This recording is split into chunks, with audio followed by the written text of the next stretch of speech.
Muy buenas tardes. En esta ocasión vamos a hablar acerca de nuestro proyecto de Laboratorio de Electrónica de Potencia 1 con el nombre de controlador ACAC trifásico bidireccional. Mis compañeros Jorge Sinche y Ángel Paquiza, junto con mi persona Tito Toscano, vamos a hablar de cada una de las etapas de este proyecto. Compañero Ángel.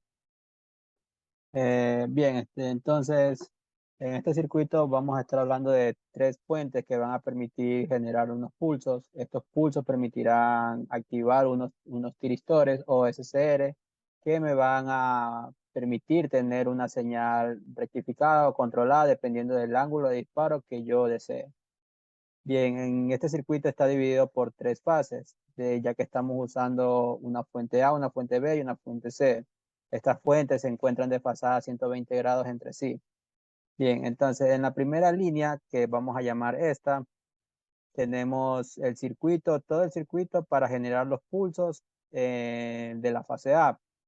En la segunda línea tenemos asimismo el mismo circuito, pero desfasado a 120 grados para generar los pulsos para el pulso B, ¿no?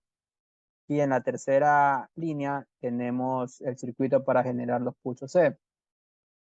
Bien, entonces para optimizar este video vamos a enfocarnos únicamente en la fuente A, ya que las otras fuentes tienen el mismo circuito, los mismos componentes, pero esto se encuentra desfasado a 120 grados.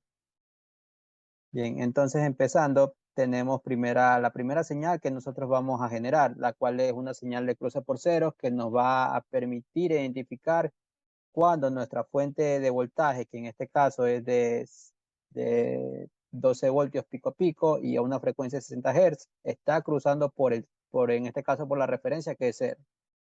Bien, primero tenemos que esta señal está siendo rectificada para luego pasar por un autoacoplador y así generar una señal llamada cruce por cero. Entonces vamos a ver las gráficas que tenemos aquí.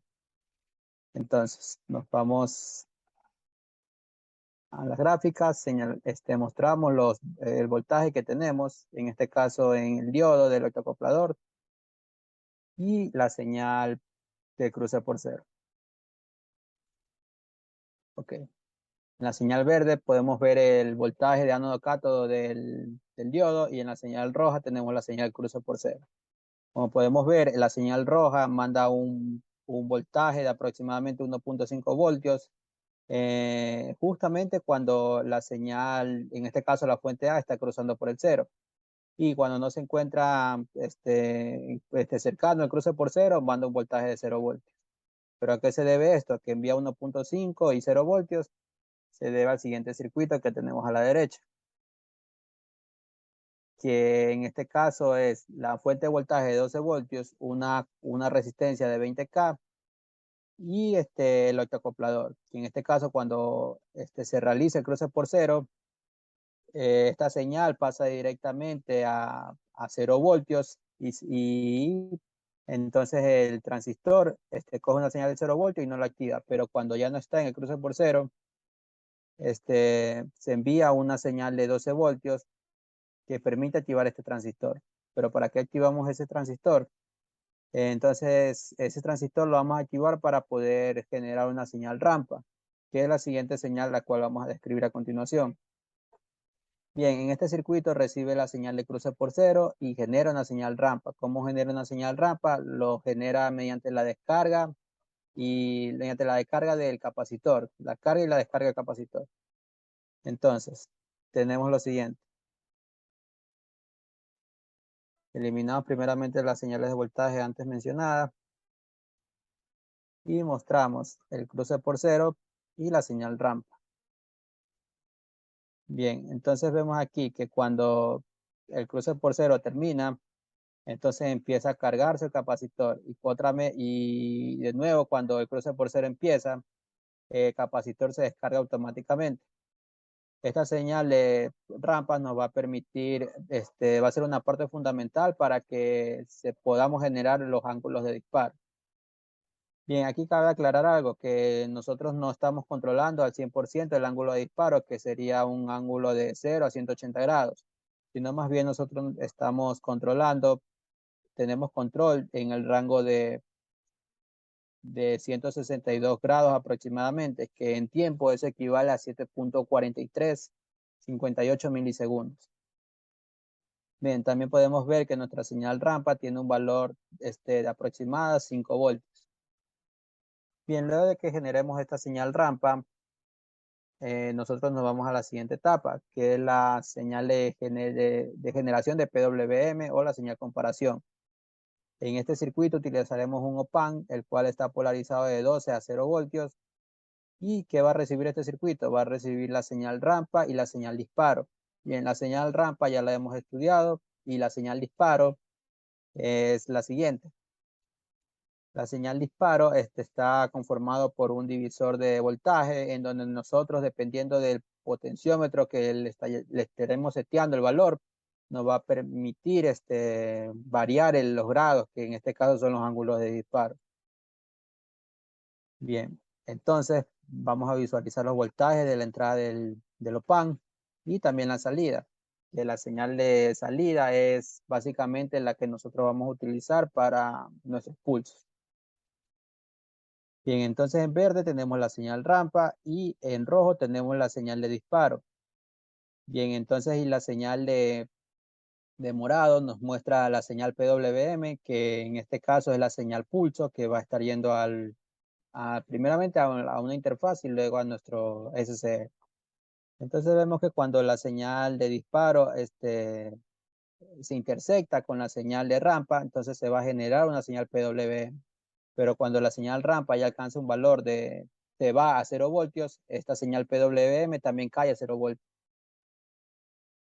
En este caso nosotros estamos utilizando una señal de disparo que tenga un ángulo de 30 grados. ¿Cómo podemos ver eso?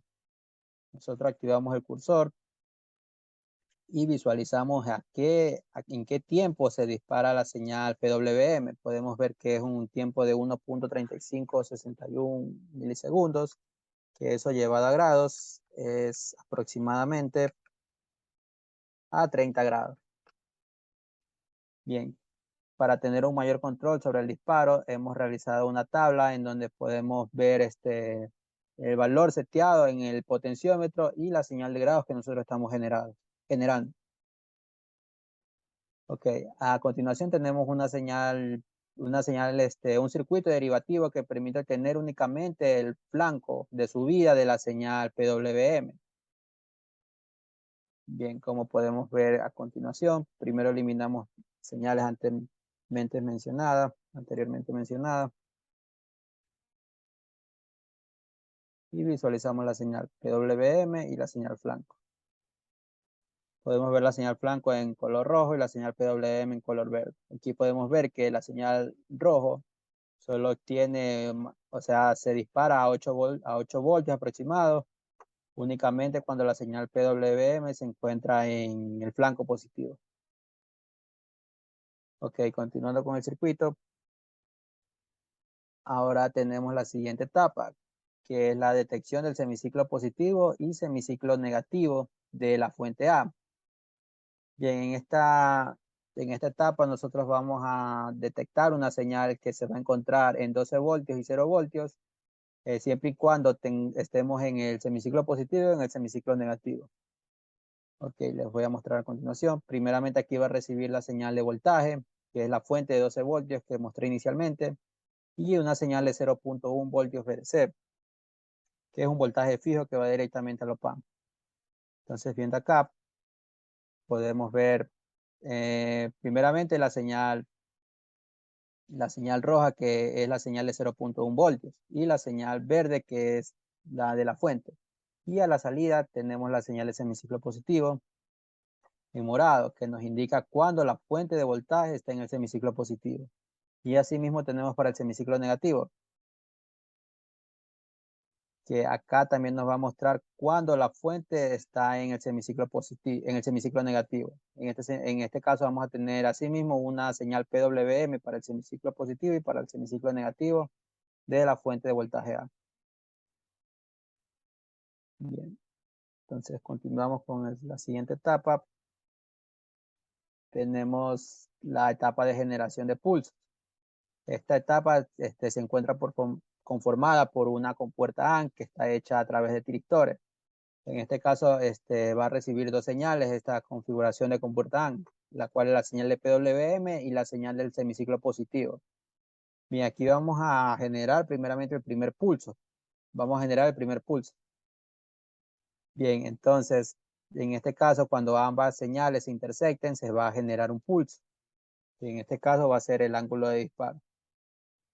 Bien, entonces, como podemos ver, tenemos en la señal verde la señal PWM y en rojo la señal del semiciclo positivo. Y en morado se encuentra la señal del pulso, que es la intersección de ambas señales, como podemos ver aquí. Vemos aquí que desde aquí se intersectan las dos señales y aquí la señal de pulso cambia de un valor de 0 voltios a 4 voltios. Y asimismo para los siguientes semiciclos.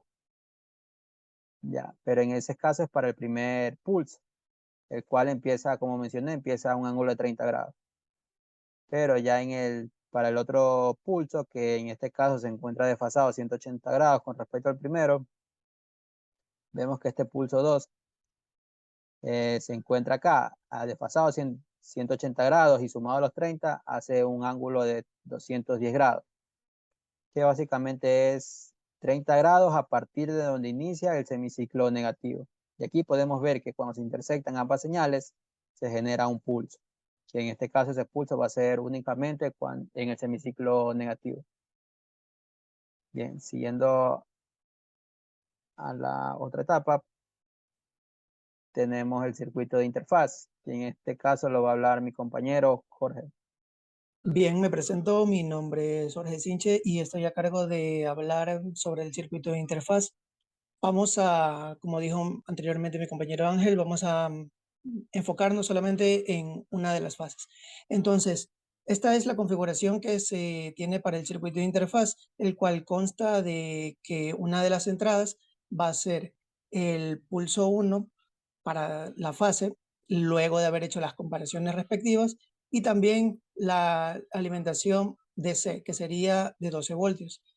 Entonces, para el pulso, se tiene que va a recibir una señal por la base del transistor, la cual va a ir el emisor hacia tierra y el colector de dicho transistor va a ir al cátodo, que es una configuración interna del optoacoplador que se va a utilizar.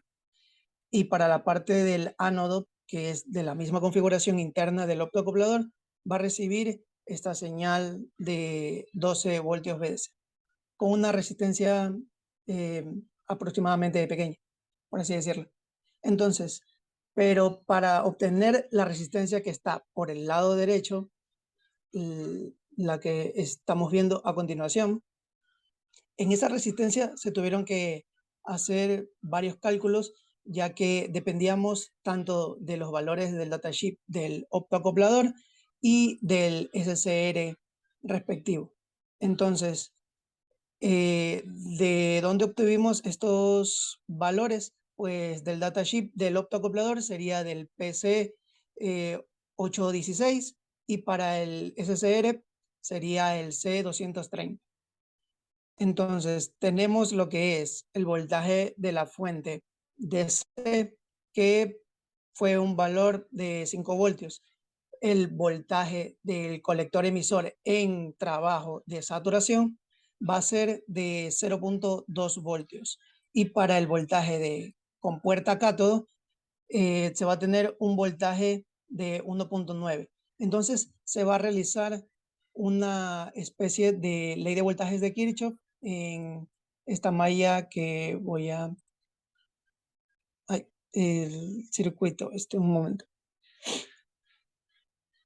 El cálculo se va a realizar en esta malla que procede de aquí, en esta malla. Entonces, donde se va a obtener que va a ser una resta, o en este caso lo que vamos a hallar es el voltaje de la resistencia de aquí para poder hallar posteriormente la resistencia como tal. Entonces, tenemos lo que es el voltaje de esta fuente, el voltaje que nos da aquí del op-top. Tenemos el voltaje de la resistencia, obviamente, y el voltaje del SCR. Entonces, haciendo los respectivos despejes, tenemos que el voltaje de la resistencia va a ser igual al voltaje de la fuente restado el voltaje del colector emisor en saturación menos el voltaje del compuerta cátodo del SCR. Entonces, esto nos da un valor aproximado de 2.9, que ese sería el voltaje de la resistencia. Y una vez obtenido el voltaje de la resistencia, se puede obtener por ley de Ohm la resistencia como tal. Ese valor de Imax, de la corriente máxima que podría soportar en este ramal, se tiene gracias al optoacoplador, que si se tiene menos de esa corriente, el optoacoplador no va a funcionar en óptimas condiciones, y si se obtiene más de esa corriente, el optoacoplador simplemente no, no funcionaría o causaría un corte. Entonces, se tiene aproximadamente la resistencia de 180 para aproximadamente esos valores, lo cual hace referencia de que esta resistencia es relativamente pequeña, por lo que si dejamos una resistencia de más allá de 180, el pulso que se obtiene en esta parte no, no tendría ninguna relevancia dentro del circuito de fuerza, que más adelante mi compañero Tito va a hablar de aquello. ¿Por qué? Porque no le llega el voltaje necesario para poder activarse la compuerta del tiristor en dicho circuito. Y el pulso de acá, que sale por el emisor, que es interno de la configuración del optoacoplador, este pulso lo que va a hacer es a retroalimentarse con el circuito de fuerza. Entonces, una vez dicho esto, le doy paso a mi compañero Tito. Bien, muchas gracias Jorge y Ángel. Continuando con la explicación, entonces una vez que nosotros hemos obtenido el aislamiento de lo que es el circuito de control y los pulsos generados, ¿sí? Cabe recalcar que este aislamiento es básicamente la protección de los tiristores, la protección principal. El aislamiento en sí hace que al momento de generar los pulsos y al entrar el octocopolador, esta etapa sea separada de la salida de lo que acabo de explicar mi compañero Jorge. Entonces, la salida de estos pulsos, como vemos ahí, los pulsos que dicen pulso 1A y pulso 1K, esos dos terminales van a ir conectados a las compuertas y cátodos de los tiristores en el circuito de fuerza que se va a mostrar a continuación. Entonces, el circuito de fuerza es básicamente en sí el controlador ACS trifásico bidireccional. ¿Y por qué se llama así? Bueno, porque tenemos los tiristores en paralelo, están en inverso paralelo conectados, y esta configuración es tipo puente. Entonces vemos ahí la distribución de los voltajes alternos sinusoidales. Como dijo mi compañero Ángel, están desfasados 120 grados y están conectados en estrella, ¿sí? Y luego vemos la configuración de los tiristores con sus respectivos terminales de compuerta y cátodo, que son los que reciben los pulsos del circuito de aislamiento. Asimismo, a la salida tenemos una carga resistida pura de 10 ohmios, y también esto de aquí está con una tierra especial, bueno, le vamos a llamar neutro, ya que la tierra o el neutro de este circuito de fuerza no es la misma tierra que se usa para el circuito de control, ni para la primera etapa del circuito de aislamiento. Lo que sí es igual a tierra o neutro es la del circuito de aislamiento de salida, la que genera los pulsos que van a las compuertas y cátodo de los tiristores. Bien, entonces también podemos observar en el circuito de fuerza que hay una resistencia y un capacitor conectados en paralelo a cada uno de los tiristores. Y esto se conoce como una red Snubber. La red Snubber básicamente es un protector contra sobretensiones y sobrecorrientes que son generadas de forma parásita por las derivadas de las corrientes y voltajes que hacen los tiristores al momento de que el circuito deja de trabajar. ¿Y a qué se debe esto? Bueno, es que normalmente cuando los tiristores dejan de funcionar, generan esas derivadas de sobretensiones y sobrecorrientes que suelen ser muy elevadas y que pueden dañar estos tiristores. Para eso se usa una red Snubber calculada como resistencia de 470 ohmios y capacitor de 0.33 nanofaradios, para que cuando ocurran estas sobretensiones y sobre corrientes, estas puedan ser descargadas por medio de esta red RC. Y con eso tendremos una doble protección para cada uno de los tiristores. Bien, entonces vamos a observar cómo funcionan este circuito, cómo podemos observar el control de este circuito. Entonces, como mi compañero habló, dijo que el ángulo de disparo estaba evaluado para 30 grados. Entonces vamos a observar los voltajes, los diferentes voltajes del circuito de fuerza. ¿Sí? En este caso vamos a visualizar el voltaje de entrada de la fuente trifásica solamente para la parte A. Luego vamos a observar el voltaje de salida en la carga, así también como los pulsos en cada uno de los tiristores. ¿Sí? Entonces, como vemos ahí, ya tenemos la gráfica de entrada, el voltaje sinusoidal.